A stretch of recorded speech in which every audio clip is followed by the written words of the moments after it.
রাতটা খুব ঠান্ডা ছিল। ছোট্ট টিনের ঘরের কোনায় বসেছিল সাকিব।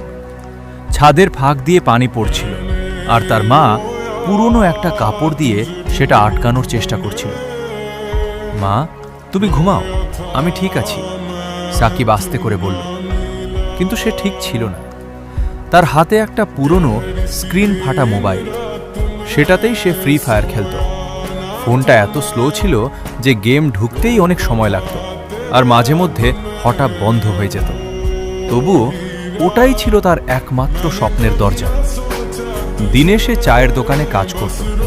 অন্য ছেলেরা স্কুল শেষে খেলতে যেত, আর সাকিব গ্লাস ধুত, চা দিত।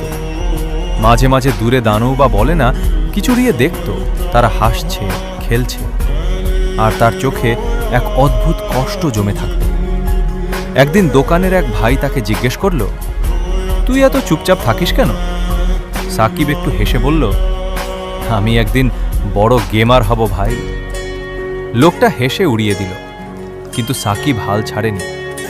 রাতে যখন সবাই ঘুমিয়ে যেত তখন সে চুপচাপ খেলত, অনেক সময় না খেয়ে। পেটের ক্ষুধা আর জীবনের কষ্ট সব ভুলে যেত যখন সে গেমে ঢুকত।